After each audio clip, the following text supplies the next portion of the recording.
Allez, on en vient à cette peine d'un genre plutôt particulier qui a été prononcée aux États-Unis. Un juge du Missouri a condamné un braconnier multirécidiviste qui traquait le cerf à 1 an de prison et l'obligation de regarder le dessin animé Bambi. Et oui, Bambi, pendant son incarcération. Récit signé David Madège et Lionel Gendron. David Berry n'est pas un tendre. Il aurait tué des centaines de cervidés ces 3 dernières années. Il laissait les corps des cerfs après leur avoir coupé leur bois, très apprécié en tant que trophée dans certains intérieurs américains. Quand il a entendu le jugement de ce magistrat, Robert George, l'accusé a demandé à son avocat si cette peine était bien légale.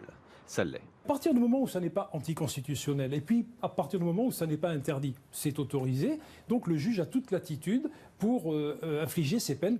David Berry est donc condamné à 1 an de prison où il devra visionner Bambi, ce dessin animé de 1942 où un enfant devient orphelin, sa mère est tuée par un chasseur. Une histoire qui a fait pleurer des millions d'enfants et d'adultes. Fera-t-elle craquer David Berry?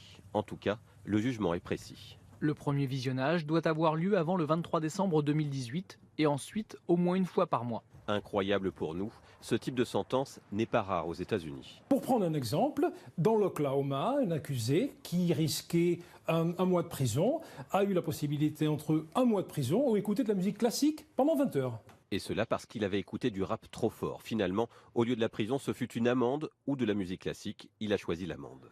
Autre exemple répandu, des petits délinquants forcés de porter en public un panneau où il est indiqué qu'ils ont volé dans un magasin. Des peines par humiliation. Pour David Berry, le juge entend lui faire prendre conscience que ses actes sont tout bêtement cruels.